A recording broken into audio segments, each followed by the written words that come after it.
Hello, and welcome to Nostalgiathon Podcast episode. I think it's 4 now, something like that.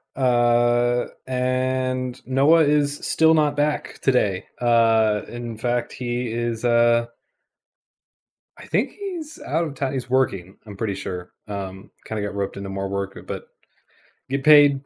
So we have on the cast new member of Nostalgiathon / unannounced member of Nostalgiathon, Logan.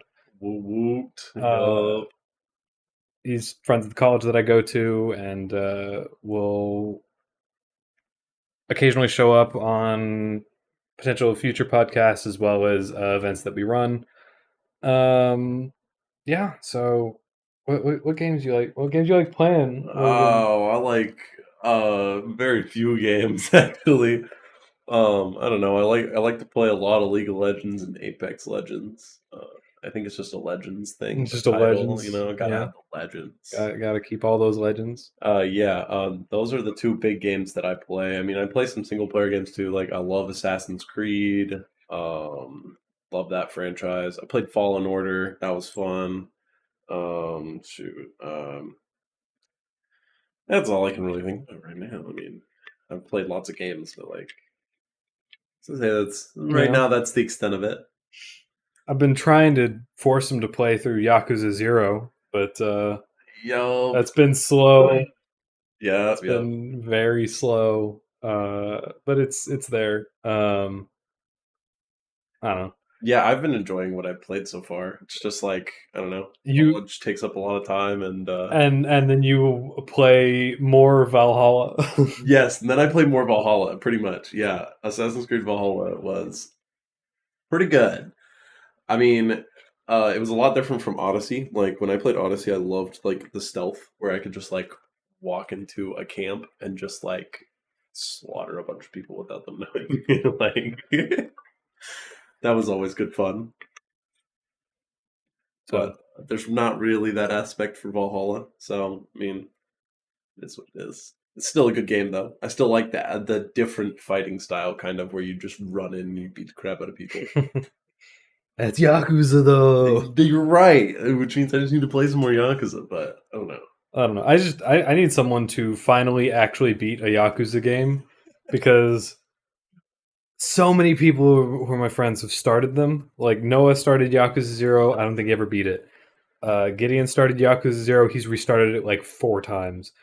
You've started Yakuza 0. I've just stopped playing. Well, it's just like, I don't know, man. Like the graphics are so outdated. I mean, like, old. So it's like it's. I mean, I enjoy the game, but like it's a little harder to get through. So that's Noah in the chat. Hello, Noah. You're close. Well, yeah, you're close to finishing 0, but I don't know the last time you played it was. Yeah. I need someone to beat him so I can talk to people about it. Because I remember when Noah was before he was married, but while he was engaged, and when he was like, "Hey, Chandler, you want to be a groomsman?" I was like, "Yeah," and then he drove me back to my house, and for like 30 minutes in the driveway. It might have been closer to an hour. I just talked about Yakuza, and at that time it was only Yakuza 0 that I'd beaten. Yeah, I mean, you're a little bit of a nerd. I am a big nerd. It'd be like that sometimes. It is. So, it's good. It's a good game. It is. I mean, I've enjoyed it. I need to get through it. I think I'm on like chapter 5 no, like 6 or 7. I'm on like 6 or 7. Are you currently Majima, or I Kiryu? Think I am finishing Kiryu and I'm going back to, or no, I went back to Majima after I saved the girl,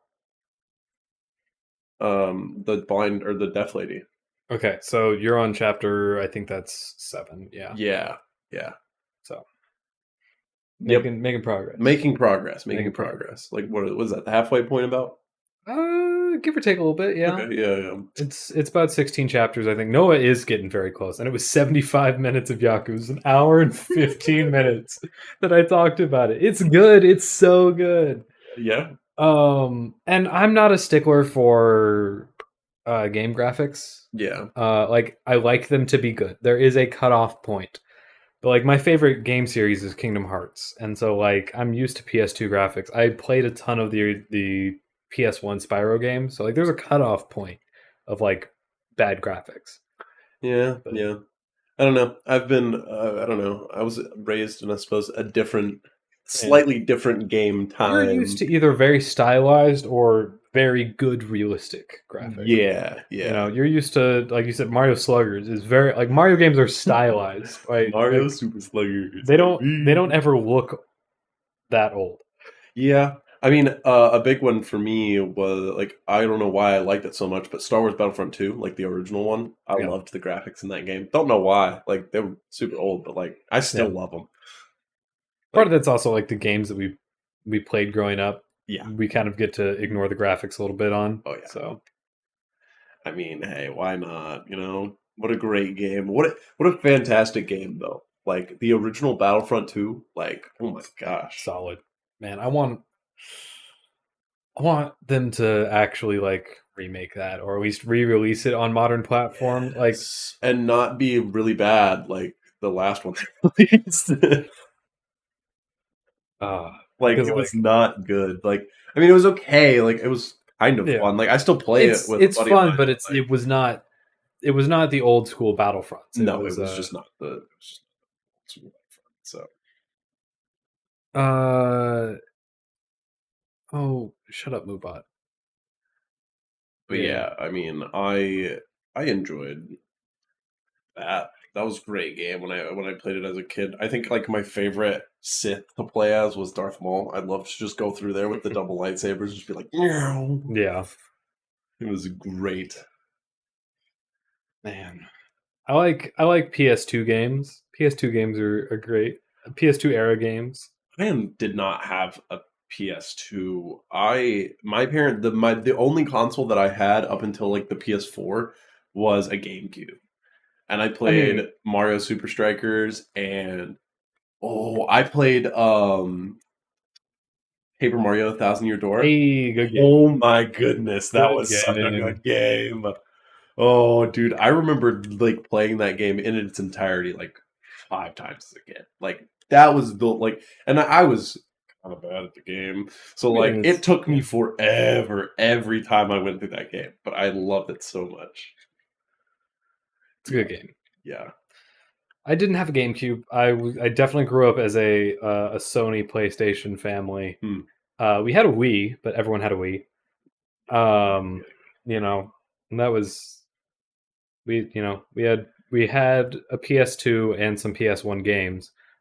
We had a PS3. I bought myself a PS4 at that because at that point. Yeah. But we had a Wii, and like that was, like I had Nintendo handhelds, but like who didn't have Nintendo handhelds? Who didn't have a Game Boy or a DS? Oh yes, the Game Boy. Holy cow, so. man! I had a Game Boy. Let's go. Yeah, no, my parents were more computer than they were console. Like, my dad would play Age of Empires all the time, and so would my mom. And then, like, they started having kids, and so then they were like, "Ooh, video games? No, no, no." Don't have time for Don't that. have time for that. Oh, because me and my brother are like a year and a half apart, so it's very fast. Oh, you have 2 kids now. Oh man, I don't know. It's just, I miss those days, man. Yeah. Something that Logan and I have been doing recently because like I have a Wii U, and so we've been playing a whole bunch of Wii and Wii U. I have not touched this Wii U in months, in years. Like it's been sitting for a year in my living room. Logan and I start hanging out, and he was like, "Man, let's get this game." And so we got Sluggers. Yup, Super Sluggers. In an evening, he beat the campaign for Super Sluggers. The next time he came over, he finished getting all the characters. Well, it's so easy to speedrun because if you just rush, if you rush to DK, you get all the heavy hitters. So you just crank home runs on everyone. So then you get the heavy hitters. You get Bowser Jr. I think I beat him like 34-0 that first night. And then I went and played Bowser and I beat him 10-1. Yeah. And then boom, campaign's over. And I was like, got him. Kick. But no, it was. I don't know. I just sat there like chilled out on my phone. I was just like, I'm having fun. Noah can vouch to this. A lot of the time when I would go over to Noah's place and we would hang out, Noah would just be playing a game and I'd just be like, all right. And I'd just hang out because I was enjoying just hanging out. Yeah, that's what. Well, yeah, like when I get here, like when I come to your house all the time, like you're always playing Judgment, I'm always playing Lost and I just Judgment. sit there and watch you play Judgment for like half an hour until you're like, okay, I guess Logan can play Yeah, now. it's like, all right, let's play again now. Yeah, I gotta finish up what I'm doing. Yeah, it's always good fun though. So Watching all the side quests. yeah, Probably haven't seen like any of the actual story. I could still go update. back and play.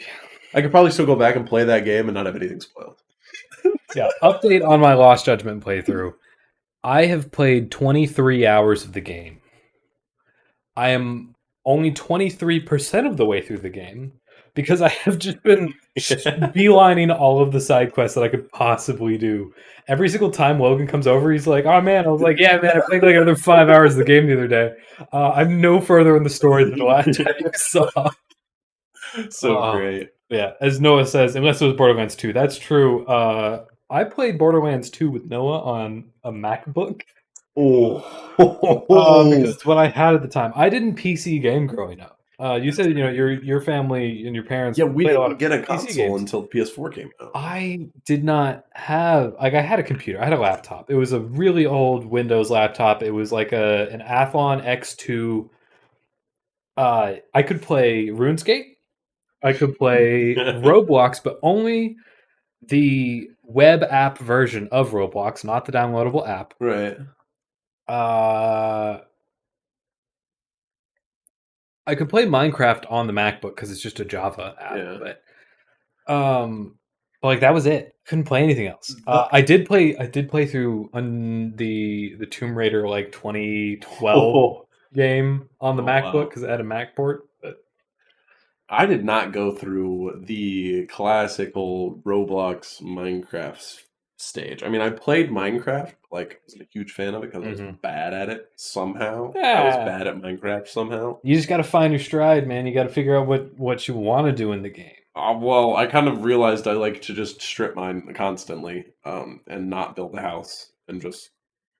But dude, that always works so well. You go strip mining, pay me in diamonds, and I will be your contractor and build you a house. Hey, Join? see, that's how it's done. The Nostalgiathon Minecraft server. Noah's got a place. Brooke, we play. Well, so like, hop in. I kind of just want to wait for the new update to drop, and then that way, like, it's gonna be fun. Fair, but like at the same time, it's not like you've played recently, anyways. So there's still a whole bunch of new crap.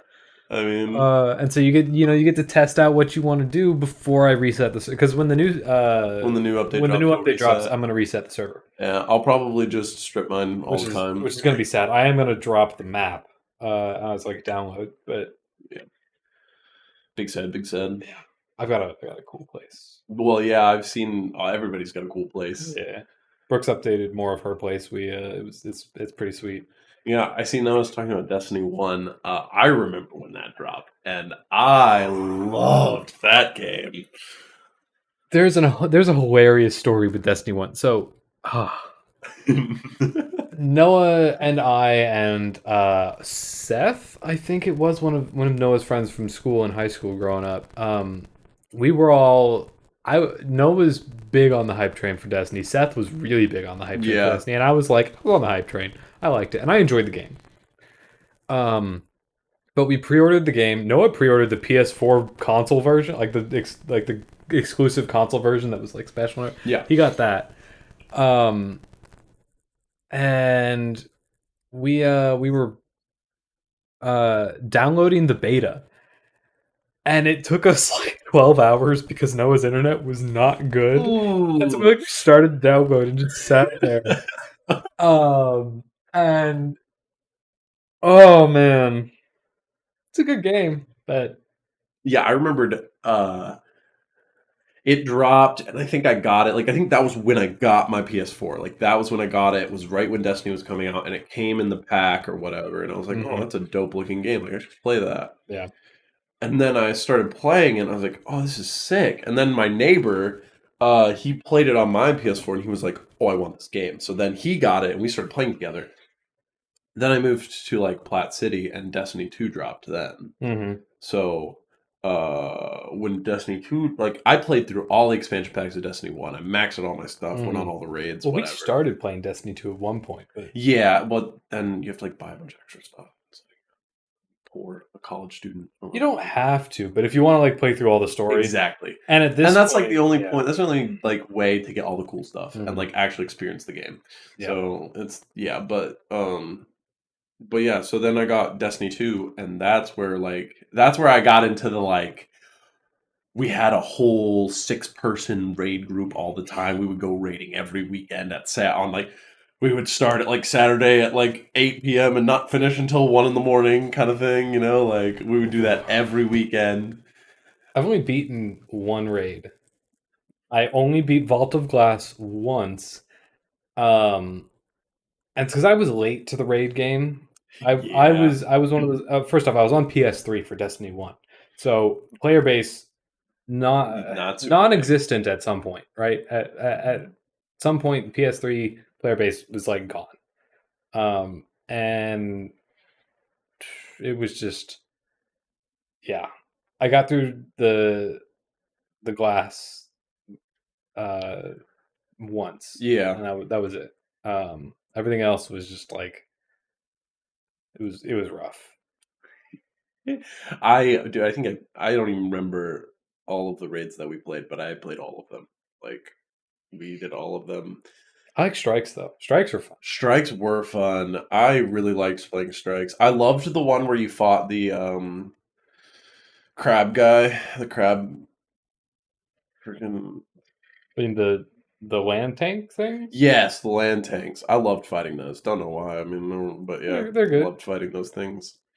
I hated fighting the witches because they'd fly and I was bad at aiming. My two favorite strikes in Destiny 1 was I think it's the first strike, where it's against the big like elder orb thing, whatever that you have to like go through the cosmodrome for. Yeah. I think that's the first strike, and then my second favorite was actually the weekly like nightmare wizard strike.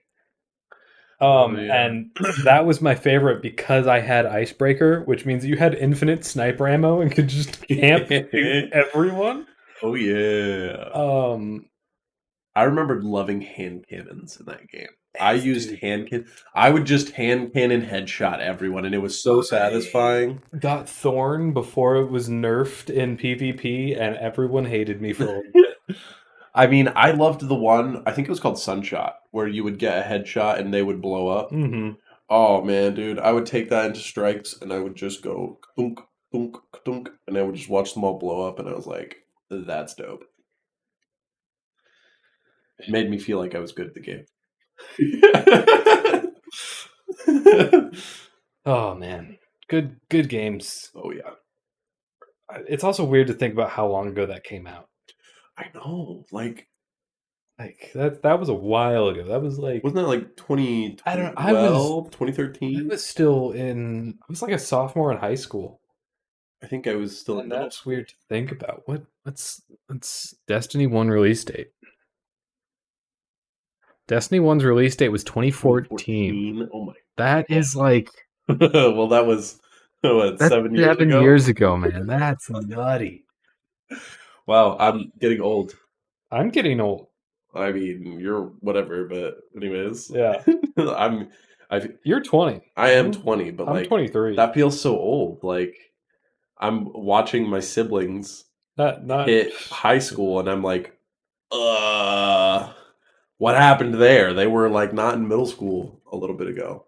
Like I feel that way with Brooks' brothers, right? Yeah. My siblings, it's like my brother's older than me, so like he graduated college, you know, and has a job, and my sister is like in college and but like, you know, whatever. We're only 2 years apart.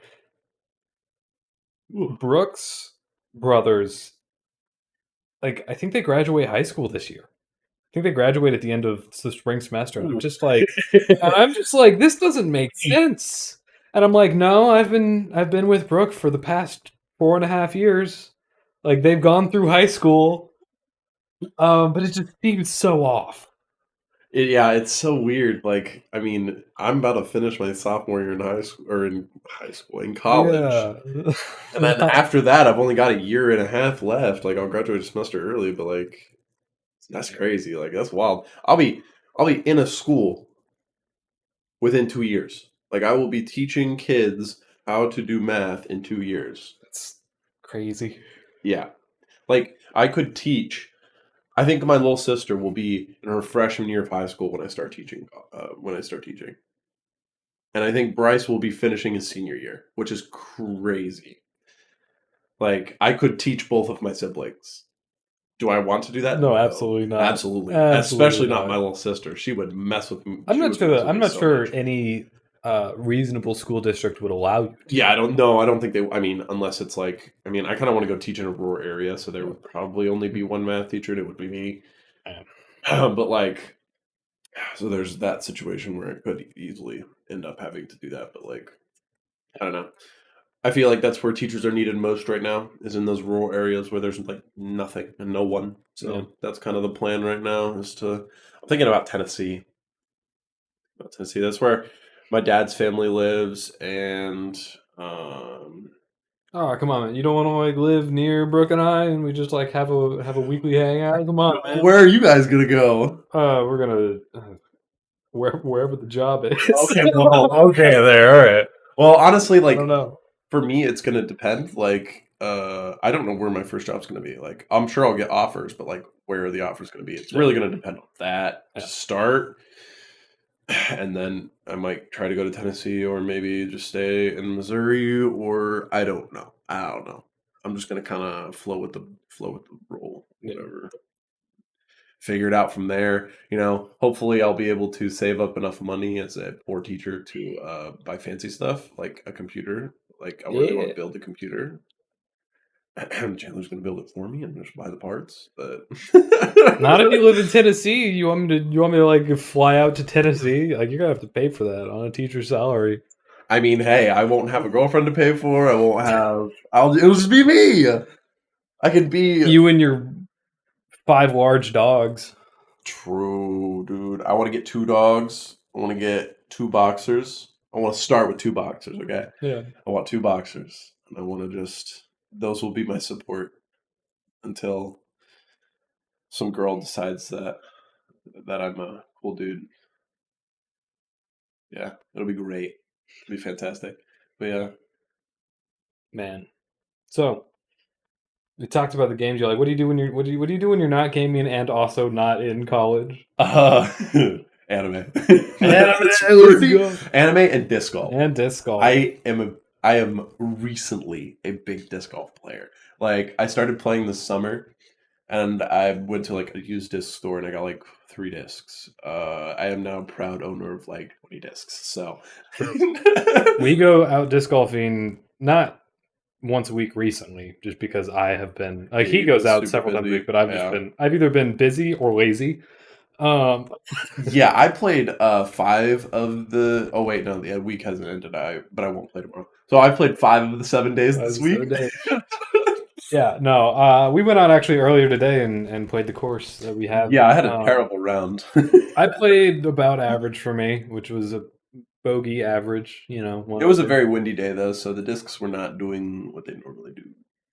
I've learned to throw my 5-speed mid-range truth when I don't want to deal with wind because it is ridiculously stable.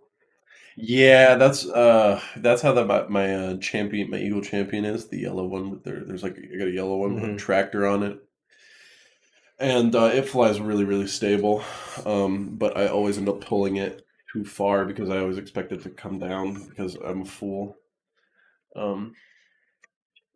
Well, so we're gonna talk not tech and not games for a second. We're gonna talk disc golf, and we're gonna talk about the round that we had earlier today. So what is that? That's was it 10?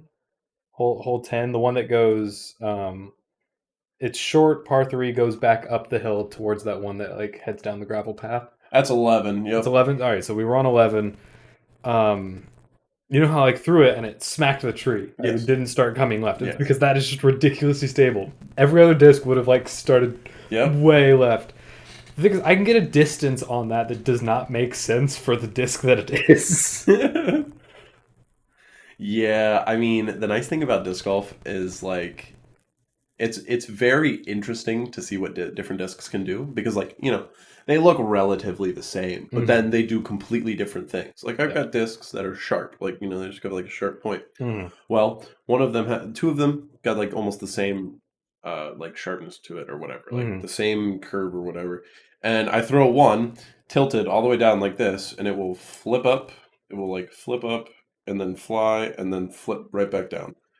And then the other one just flies straight, stable. Yeah. Doesn't matter. Like if I put it like this, it will fly like that. Yeah. It's like very interesting how very small things create such a big difference. Yeah. I find it Well, and so also cool. like weight of the disc, how that weight is Yup. distributed. So like if all of the weight is at the rim instead of ending on the inside, it has a completely different flight signature than. Yeah, and then the plastics are all different. Like there's the Champion plastic, which is kind of like a see-through, very light Mhm. plastic, and then you have like your like Z-Flex and your DLX and stuff where it's like heavier and does different things. It's very fun. There's like people on the outside are kind of just like, oh, you throw the disc, yeah, Yeah. and everybody It's is like, wow, there's so many different things. Like, it's fun.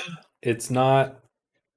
It can be an expensive hobby if you like getting lots of discs, but like you could also just go to like insert department store here sports section and pick up like a 3-pack of discs for really cheap. Put them in a small like drawstring bag and just I can guarantee if you live in any like populous area, at least in the United States and especially the Midwest, like I guarantee like any place you live has at least one course. yeah, if you live in Texas, you've got at least 4 courses around you, Yeah. promise. Because I was looking at it the other day. Texas has got like a total of like 899 courses Well, in the state of Texas. where I grew up, there's like one in every park. Yep. My high school had one. Yo. And I know my high school had one because I would occasionally go out there. Like I went out there, I think twice with my dad at one point. Yeah. And so like, Yeah, like the place I live at in Kentucky has got two, like Mhm. within 10 minutes of each other. Yeah. And like, yeah, like you never think about it until it's like, oh, hey, like I wonder if there's a disc golf nearby, Yep. disc golf course. And like, now they're like, I will say, like, if like near Maryville, there's the one at Northwest, and then there's like 3 in St. Joe, but that's like 45 minutes. That's like probably the biggest spread that I've seen between courses and whatnot. hmm So but we're also It's kind of middle of nowhere. Yeah, that's true. But to be fair, that's kind of where most disc golf places lie, anyways. That's it's fun. Yeah. It's enjoyable. It's also frustrating sometimes.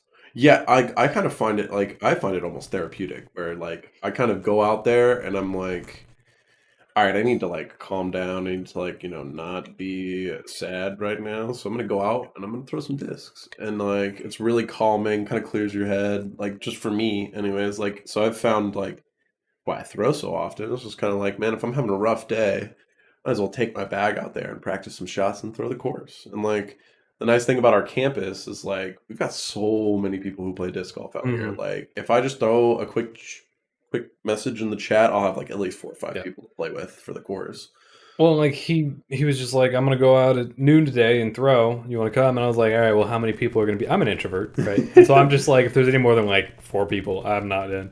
But he was like, there's probably only 3 of us. And so while we're out there, another guy that we know like runs up to us and he's like, hey man, I'm gonna join you. And I was like, all right, cool.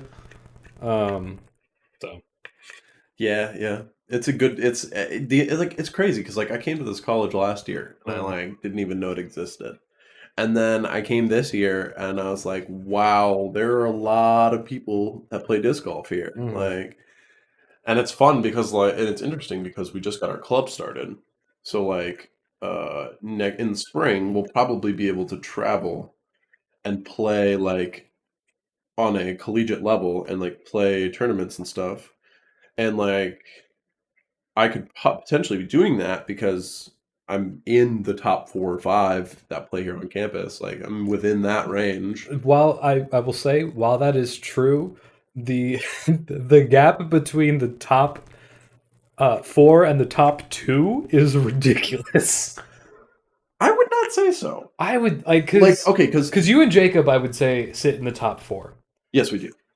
But then, is Brad? Alex. Okay, so anyway, the top 2 like consistently can throw like 9 under. No, no, the course record's 13 under.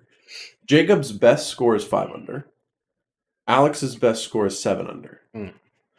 So, and then my best score is 1 under. I thought you had a better. No, I'm a 1 under. This course is actually kind of difficult. I know. Like, there's like hole 9 is easily bogey, but like you can bogey that hole almost consistently because of how difficult that upshot is.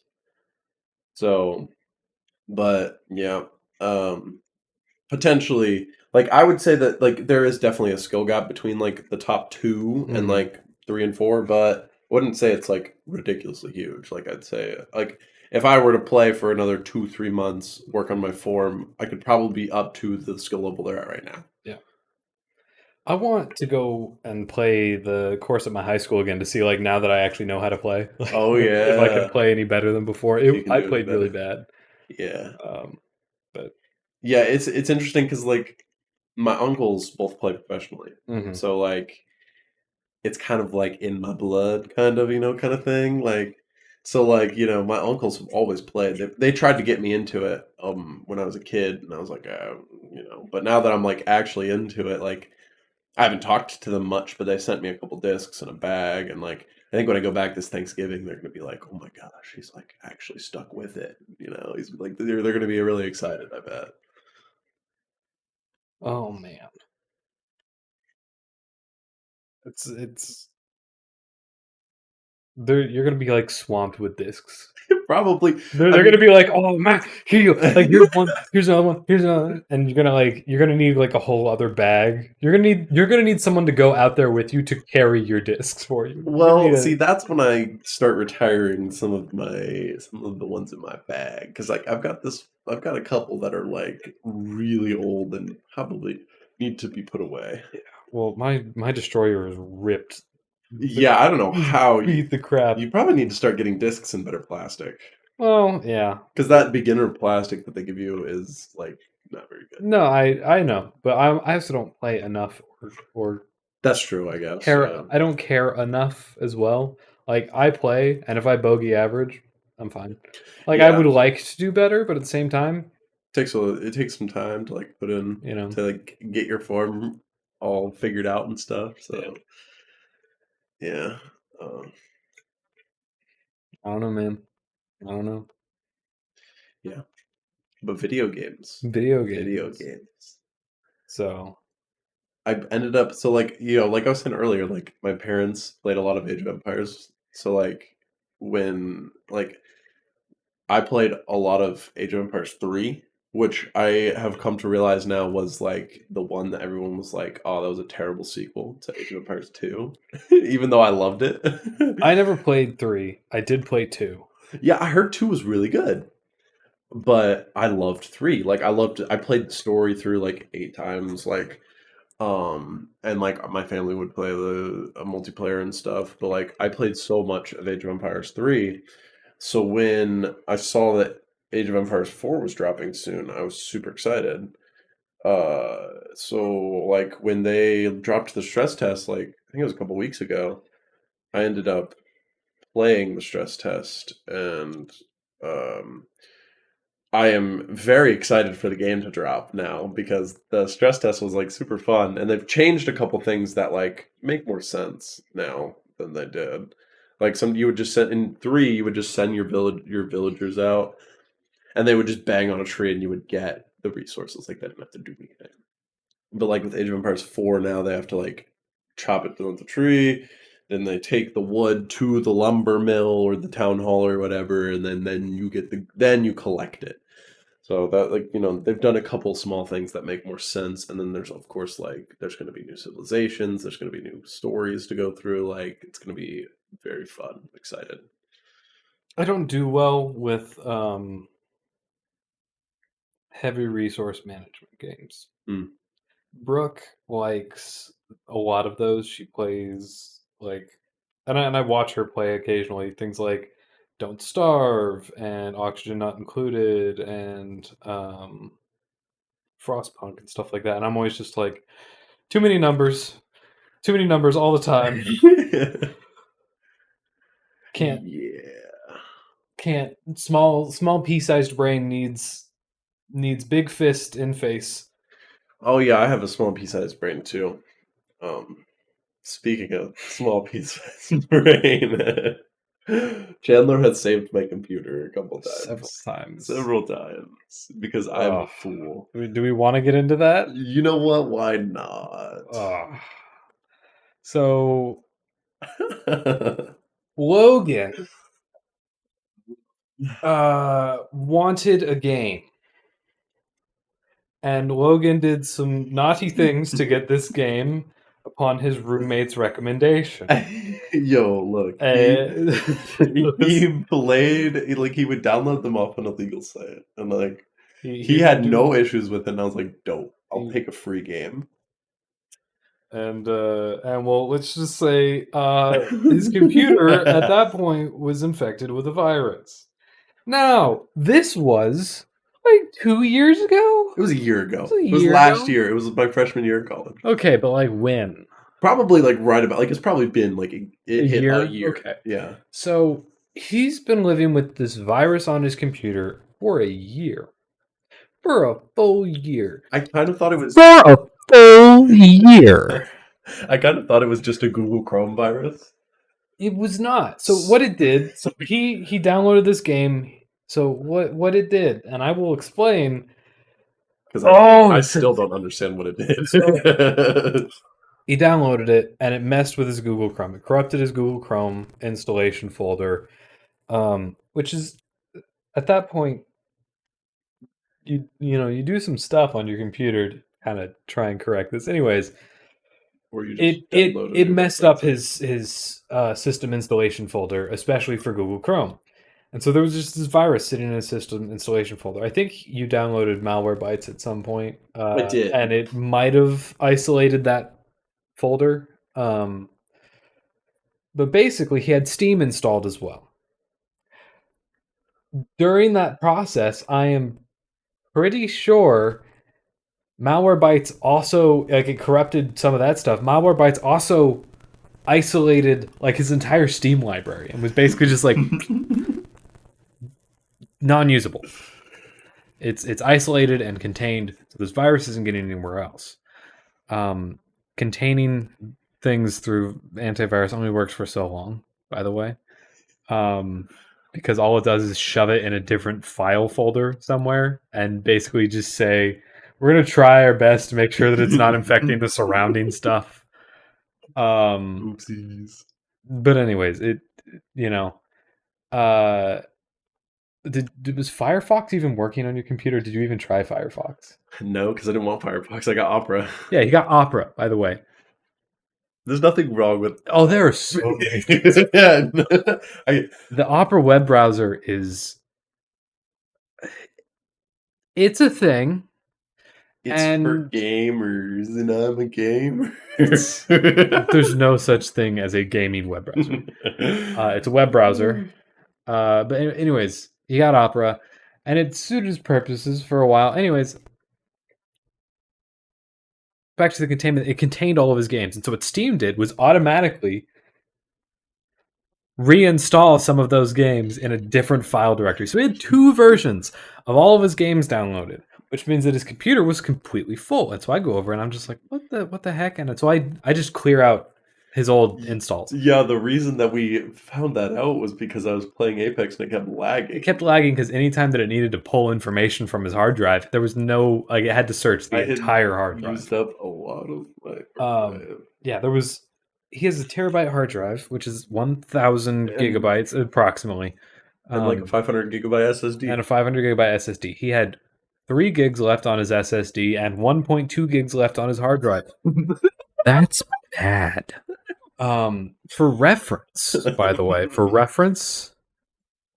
I have 180 plus gigs left on my SSD and 1.7 terabytes left on my 2 terabyte hard drive.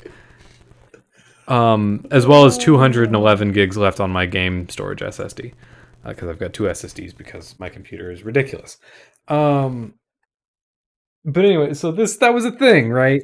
And so I just cleared that out because he didn't want me to reinstall Windows. And I go, okay, well, whatever. Here's your computer back. And I I don't let him live this down to this day because I was just like, dude, you completely filled up your hard drive. What the heck? Delete old stuff. I'm a hoarder. The other day he looks at me and he's like, yeah, it keeps having, like I can't use some stuff because Google Chrome. And I was just like, you need to just reinstall Windows. And he goes, yeah, but like I don't want to. It takes too long. I'm just like, just reinstall Windows, man. It doesn't take that long. And he goes, and I go, I'll do it for you. Bring your laptop over here. And that's when I started. I think that was the day that I played through the campaign of Super Sluggers. Yeah, you sat there and messed with my computer. I messed with his computer and he was like, okay. And so like the next time he came over, he brought his laptop over and I did all that and I reinstalled stuff. And while he was over here, he informed me, yeah, there's been this error message that shows up whenever I open up the file explorer on my computer, and I go, why didn't you tell me about this like a month ago? Well, it started happening, showing up like a week ago. Oh yeah, why didn't you tell me? And he goes, and I go, all right, well, what does the error say? And he goes, I don't know, I just close out of it immediately. And I just like, are you kidding me? And he's just like, and so when I'm doing the Windows reinstall, before Windows installs anything, it's just like, hey, your hard drive's real messed up. We're gonna have to fix this for a little bit. And it takes like 45 minutes to search everything. It's because, hey, that contained virus that you had on your computer for a year? It made its way out and just wreaked havoc on his Windows file structure system. Like it was just like, and that was the reason some other things started lagging, is because that thing was just jumping from place to place. It's all fixed now. It is, because I just fresh installed Windows and reinstalled all of his programs and finally changed his Windows background off I couldn't figure out how to do it. Right click it. Go to your web browser of choice, search term computer background. So, in this case it was Cloud9. He likes Cloud9. I was like, Cloud9, computer background. Found one that was the resolution of his screen, saved it as an image. Go to the files folder where that image is, right click, save his desktop background. Yeah. And now it's his desktop background. But he had the generic, to be honest, the generic Lenovo desktop background is actually one of the better looking gaming generic laptop backgrounds. To be like, it just is. It's like a it's like a printed steel looking background.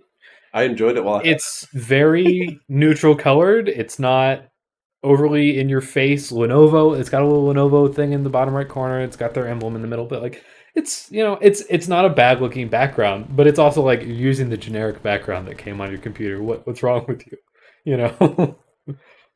I'm just bad. Oh, so bad. But now your computer is fixed. And it's pretty dope too, because like now I can like not have a virus. You have not a virus on your computer. You don't get lag spikes for your hard drive being completely full and file structure messed up. That's why you take care of that stuff. And I just, because like I had a panic attack during my class the other day because my school laptop. Our teacher was like, "Hey guys, if you can't print stuff off on your computer, you need to look at your updates." And so I went to look at my updates. And there were 40 updates that had not been updated. And there was an error message at the top that was just like, you have security issues and stuff. And I was like, oopsies. And so I panicked and I texted Chandler and I was like, I want to see if I can find what this thing looked like. All right. So it's that one. So let me pull up this image. Open image, a new tab. So this, zoom in. Thank you. This is what it looks like. This is what that error code looks like. Your device is missing. Some update files are missing, whatever. And you can hit, this part down here didn't exist. But your device is missing important security updates and quality fixes. That was a thing, right? Yep. And he messages me and he goes, there's this big red text, and I go, send me a screenshot of it. He goes, okay, and I go, have you hit check for updates yet? And he goes, yeah, I clicked that. That's what made this show up. And I go, okay. And he sends me the screenshot, and it's that at the top, but it's also just a list of things down below that is currently downloading and installing. And it's just like, yeah, that goes away when everything is done installing. Yeah, I'm bad at technology. This is technology. a factual statement indeed. Not and like I am a CS. I'm a computer science major. I am super into hardware and software side of things, as well as OS OS management, admin services, right? Whatever. And so I'm not used to being around people who also aren't like that. um because anyone that I've been around, like Noah is super into tech. Michael is super into tech. Clinton is super into tech. Gideon is super into tech. Brooke isn't super into tech, but like she's been around me long enough that she knows how to deal with a lot of stuff. She's picked up things and can use Google to figure out what an error message means. Yikes! Figured out myself. Yeah, and so like Brooke has a reasonable level of tech support for someone who uses a computer every day. If the messages I have gotten from Logan sometimes are just like, these are the things that my grandparents would send me. And my grandparents don't have internet at their house. Like they don't, they use a hotspot whenever they need to connect to the internet. They don't. So, hey, look, man, all right. I'm not gonna act like I'm smart enough to figure that stuff out. All right, like. And part of it's that I'm not used to being around people who are not super into tech, right? I'm the type of person that and most consumers are this way. Most consumers are, if there's a problem, I'll have someone else, I will contact tech support from insert laptop manufacturer here. I will take it to repair shop. I will return it to Best Buy and have it, have them give me, whatever. Most consumers are like that. I'm just like, if there's a problem, I'm going to fix it. I have a 3080 in my computer. The memory chips on the 3080 get really hot. And on Gigabyte cards, which is what I have, they use really crappy thermal pads. And so I just took the entire 3080 apart the other day, reapplied thermal pads and thermal paste, and put it back together just because I wanted the temperatures to be lowered by like 10 degrees Celsius in my computer. Yeah. See, Which is 3080 is foreign number, yes. It's very expensive graphics card. But like like I'm the kind of person that is comfortable in doing that. Like there's a very small handful of technological devices that I would not be willing to take apart if there was an issue. Yeah, you took my laptop apart. I did. I did do that as well. To clean it as well. But yeah, it was nasty. It was nasty in there. It's because you let animals sit on it. Look, man, I didn't let the animal sit on it. The animal decided that was where they wanted to sit. Anyways, I'm very particular with my I'm particular with everything, especially my technology. And not everyone is that way. Yeah. And so like I bother the crap out of him for it, but that's because he's like one of the only people in my life that I can, because everyone else is either completely tech literate or my 70-year-old grandparents who don't, they don't use tech. My grandma can work her way around her Android phone. My grandpa doesn't, use the phone for much more than texting, calling, and the very occasional Google of things. And then they have a laptop that they connect to a hotspot, and they check emails and bank account, and like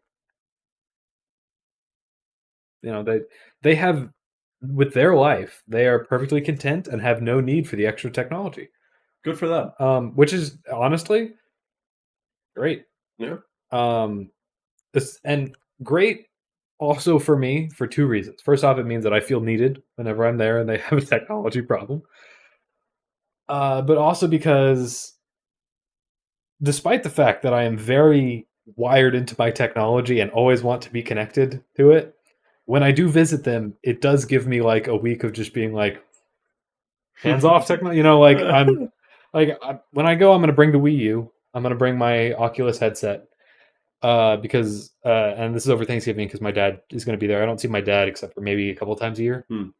Once, maybe twice.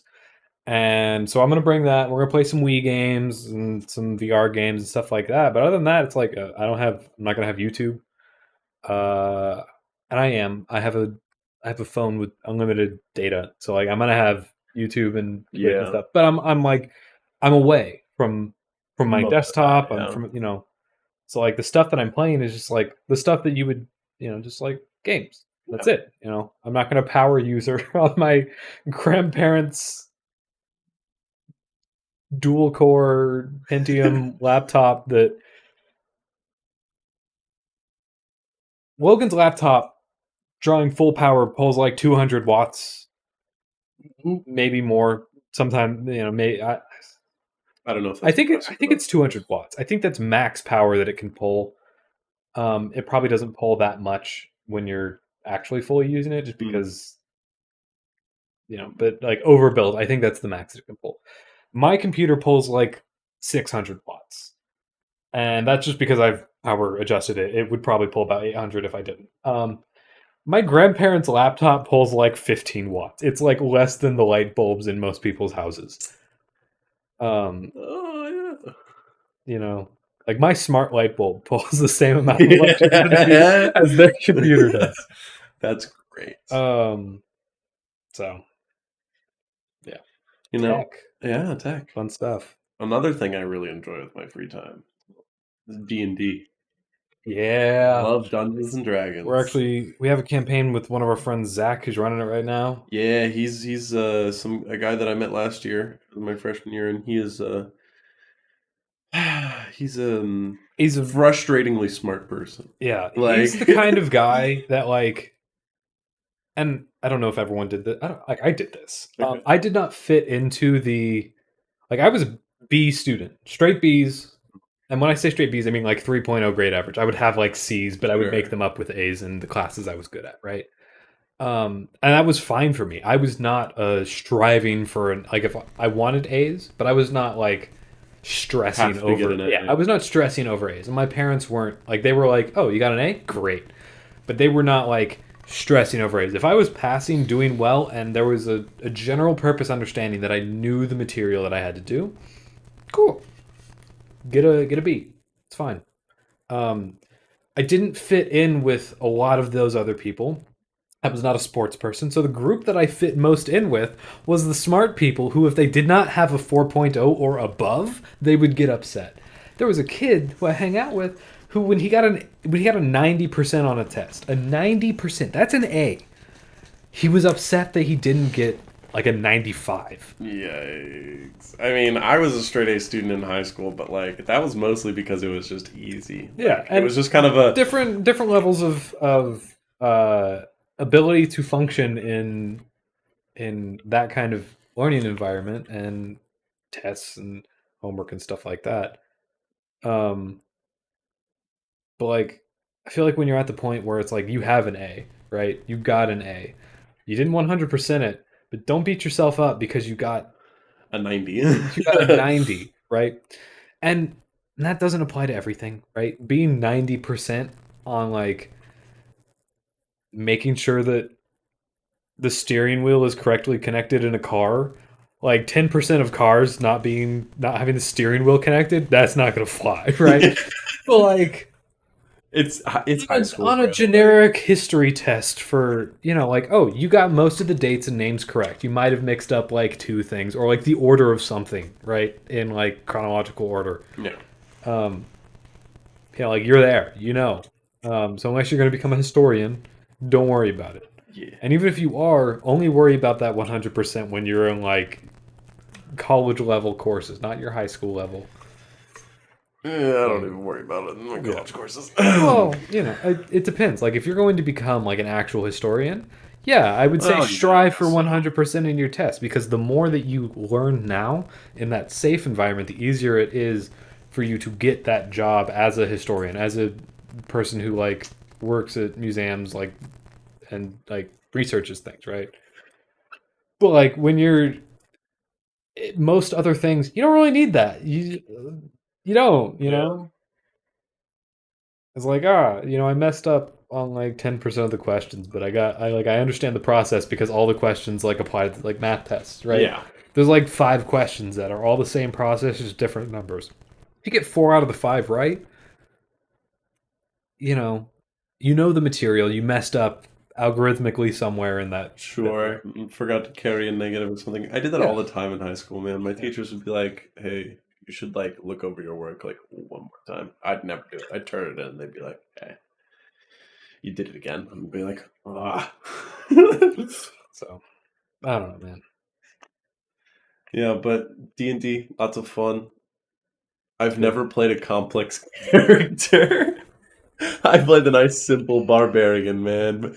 I think I've played a barbarian, and the most complex player I've played was a rogue that I multiclassed with a fighter, So that was which I didn't even get to the multiclass. Like I just played a rogue. It was a kobold, and that was also like the most complex personality that you've put into a character as well. True.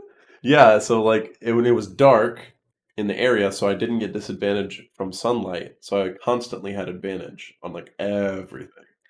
So like it was really nice. I was dealing lots of damage because if you have advantage as a rogue, you get the sneak attack, and I wanted to get to the double class fighter so that I could have extra attack because I'd get extra attack at level 5.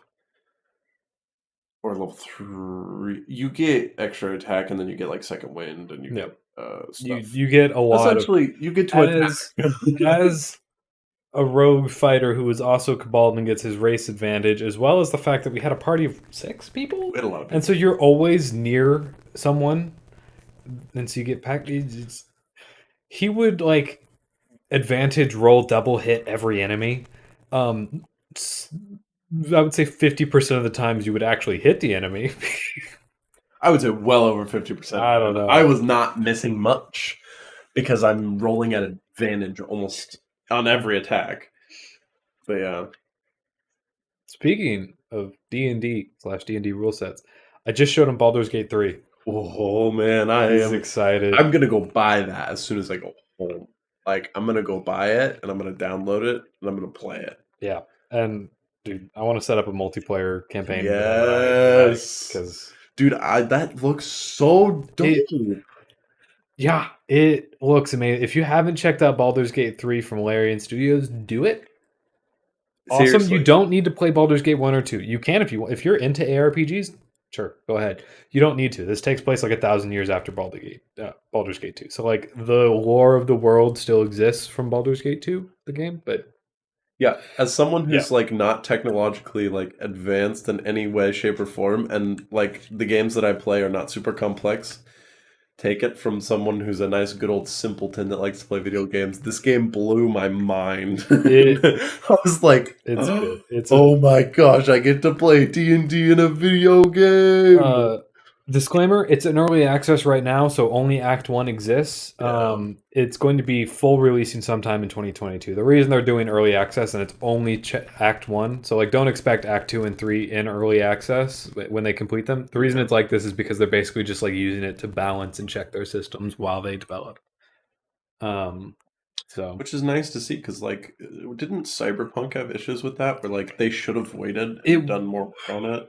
Yeah, they should have done more work on it. It was also some corporate stuff and corporate. Yeah, there was a lot of issues that came from a number of things in that game, including the fact that they announced it like a decade before it came out and just kept true. They kept the hype train going. And that's the thing. If you keep the hype train going for too long, they're going to get impatient. It doesn't matter what you do, whether or not it's a fantastic, it could be game of the year, 100% actual best game that has come out in the past like 3 years. If you keep the hype train going for too long, people's expectations will always exceed what you produce. Yeah. And so you just gotta go with what you got. Yeah. Probably not run that hype train for 10 years. Yeah, don't run the hype train for that long, But it's a thing. And they did it, and they released it's a product that I will enjoy playing when the bugs are fixed, whether or not the systems have been changed to what other people want, because I don't, whatever. But it's, yeah. D&D. Speaking of D&D, I'm gonna have to talk about this with Zach. I kind of want to run a one shot for both a Halloween and holiday season. Ooh, yes. So, do we get to make new characters? Maybe it's a one shot. It's gonna be a one shot. Maybe I should do something complex. My small brain can't handle it. I mean, it depends. Do you want to do something complex for Well, I mean, just like a wizard, where I have to keep track of spells and spell slots. That's what I mean by complex. It's about as complex as it gets in my head. Because I've got two different ideas for one for like a generic wintry holiday one, and one for a Halloween. The last one shot you ran was fantastic. I would heavily. The ending, I rushed through the ending a little bit. Well, we kind of we were running out of time. As a party, I would like to say we were playing D&D. Yeah, and that's where I'll leave it. Here's the big thing. When I say rush through the ending, I mean like the ending happened and everyone woke up. Yeah. And like that was basically, there was like that was it. Ideally, and part of this is because I didn't completely know whether or not we were continuing that campaign or not, because I didn't know if Zach was ready to run his. Yeah. If Zach was not ready to run his campaign yet, we likely would have continued the one that we were doing. Yeah. If I'd completely known, it would have ended with they look out over the city and see a watchtower fully constructed, because the area that we were in, there was a watchtower, but it had been ruins. It was just basically nothing but dirt. Yep. At that point. It would have been fully constructed at the end of it. You would have looked out and seen a fully constructed watchtower. But because I didn't completely know if we were going to continue at all, I didn't want to like change the landscape and add a building. The exciting thing about D&D is like how, and I remember I always see this clip come up where Brennan Lee Mulligan is doing an interview, and he's talking about like one of the first, he had a group. It was like the first time playing. They met a witch, and they it was just like an old lady to them, and they interacted with her, and they found her to be really nice and stuff, and so they and then they left, and then the town guard came and killed the witch, because she's a witch. And the party was just like, oh my goodness, like what just happened? Like that person we met was super dope. Now they're dead. Yeah. Time to kill every single guard. This party was like, that's the moment where they were like, oh my goodness, this is something more than just a game, Yeah. Like that's I think that's such an interesting part about D&D is like you really do get sucked into another world, and it's and so and on both sides of the coin, both the DM and the player have to be ready for just something. Yeah. The players have to be ready for the DM to just go. The DM could literally just be like no, and build it into the world, and just like hard stop on whatever's happening, right? And the players have to be ready to try and adjust for whatever that can be, and they can overcome oftentimes whatever the DM is doing. Yup. The DM has to prepare for in the campaign that we're running. All the characters are asleep. They're going into this tower, and basically a whole bunch of words are basically flowing into a single spot. And as this is happening, the world is kind of going gray and disappearing.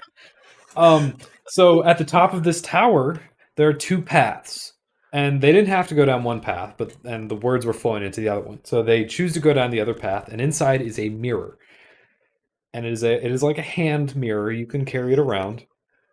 Oh, I thought it was a standing mirror. No, it was not a standing mirror. It was it wasn't like small, but it was one that you could pick up and walk around. Okay. You could put it on your back. Sure. Carry it. And it's sitting in there in the middle of the room, and it's the only thing that has light shown on it. Everything is just, there's walls, there's floors, but that's the only thing. This guy, first thing he does, without consulting anyone else in the party, shoots it. Dude, it hits the mirror, and I'm just like, all right, well, it shatters into into several small pieces and 4 big pieces. Because I rolled I think I rolled like a d8 to see how many pieces it shattered into that were usable. There were 4 big pieces that were able to be picked up. The thing is, so this mirror was supposed to be the one thing that could counter the boss, the enemy that they're about to go up against. And the frame of the mirror itself is a protective thing that prevents the user of the mirror from being inflicted with the same thing that will be imparted on the boss. We shattered the mirrors. Now it's just shards. And so I was not expecting this. And so I, on the fly, had to come up with penalties. On the fly. Penalties for trying to pick up this mirror. And so 3 different people try and pick up the mirror. And the way that I did it is because the world was kind of in closing in on itself and disappearing. If you picked up one, you did I think it was a wisdom check. Yeah, and then if you failed it, if you failed it, I would roll a d4, and depending on what it was, one of your senses would disappear. And that sense had an impact beyond just like, oh, you know, your sense of hearing's gone. It's also like, okay, well, now you have to like be dragged along because you can't hear anything. You know, if your sense of sight is gone, all of your attacks are a disadvantage. If your sense of feeling is gone or whatever, you get like an extra 2 points of damage. You know, I had to like come up with these because I wasn't expecting that to exist. And so it was just like you gotta roll with whatever's happening, and they had to roll with the fact that now they were deaf and blind. Hey man, my character got hit by like none of those. I don't think you touched the mirror. I didn't once. No, I shot it. you got affected by the boss, but yeah, I did. But like, I don't know. Yeah, it's fine. It worked out in the end. I did a bunch of damage, so because I was running that kobold. Yeah. So like, I was just like, pew. But no, it was good. I enjoyed running it. It was a lot of fun. And what I will say, as much as I rat on him for shooting the mirror, I think that made it better. Because here's if everything goes to plan, if everything goes 100% to the plan of the DM, it's boring. Yeah. I can only come up with so many options, so many things. Zach is only going to be able to come up with so many options, so many things. Every DM, right? If someone says, we're doing this, pulls this in, whatever. Crap, that's, something that I'm not expecting. Or DM's not expecting, or whoever. All of a sudden, the campaign becomes more interesting because something that was not originally thought of has to be made up out of nowhere. Yep, that's what I enjoyed when I DM'd, was like, I honestly didn't plan. Like, I would just be like, all right, I have a general world. Yeah. Here we go. And I let my players kind of drive what they wanted to do. I feel like Zach is trying to do that with his right now. Yeah, but like the thing about doing that though is at the same time you still need to like with mine it was a homebrew and it was like dragon based. Mm-hmm. So like you fought lizard folk on like the first couple levels, then you would fight other things. But like so in order to get them to like go do something, I had lizard folk come into the little village they were in and like kill a bunch of people. Yep. And then they were like, okay, well now I need to get revenge on the lizard folk. So they would go and they tried to they fought the lizard folk and they were like, oh shoot, well where's the camp? Like, and then they start to learn some history of like, oh, the village has been fighting with these lizard folk forever. Now we need to go take care of them. And so then they find another party and they kill them. And then, it keeps driving that story. And then like at the same time, I was making sure to draw in the other side of the main story, which was there was like this monarchy of people, and like there was this guild, and Talion Blackgate was like the top of the guild, and he was a dragon that could turn into a human. Mm-hmm. Like he was a dragon, but no one knew it. Yeah. And then he's got his 3 officers, and so I kind of snuck them into the village, and they were sitting at a bar, and like the characters see like this super sketchy like rogue looking character that's just sitting at the edge of the bar. And, just to hint at like, hey, this character exists, gotta make sure you get this part of the main story, but you still get the current quest that you're on. Yeah. So that was something I really enjoyed doing. It was a lot of fun. Yeah. improv is a big thing in D&D, and Palm is angry at the door. Yeah, so I don't know. Yeah, I'm gonna have to talk to Zach and be like, hey, anyone care if I run a one shot for Halloween? You totally should. Um, That way I'm not bored on Halloween. I mean, I guess if it's on the weekend, I guess I don't need to ask because it's not going to take up. Yeah, I one was of our gonna say if you did Wednesday. it like on Halloween, Yeah, it's not going to take up one of our Wednesday. We could do 2 sessions of D&D. Ooh. Yeah, so I think I'll run that by everyone, see what everyone wants to do, and if not everyone in the group wants to, then some whatever. of us in the group can. Yeah, I know that you will. Brooke will want to. Zach will probably want to, and we might even get Ryan back for one of the. Hey, bro, my family's like 8 hours away. I got nowhere to go on the weekends other than like be in Maryville. So, no, it'll be interesting. And, one thing I kind of want to do, but I'm totally not going to, not for at least a little bit, is like stream D&D campaigns. Ooh, that would be fun. There's a big reason I'm not going to. Family friendly. Our group throws profanities out like no one's business. So that's. I mean, if you said before that had to be family friendly, I could be family friendly. You could be. I could probably be. I imagine Zach could be. If Ryan joins in, he's not going to be able to be. I think he could if you made it clear to him. Brooke for sure. Yeah, Brooke is during Nostalgiathons. Brooke has slipped a couple words. Me and Brooke. So. Anyways, yeah.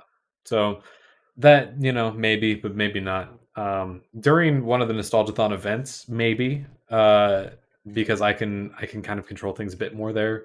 But if it's I don't, because that's shot for Nostalgiathon. Yeah, for a Nostalgiathon event. But I'm not going to do that during like our just fun sessions. Yeah, no. I don't want to, Maybe you could stream the October one. Maybe. Or again, I want that to just kind of be like a fun thing for everyone. Fair enough.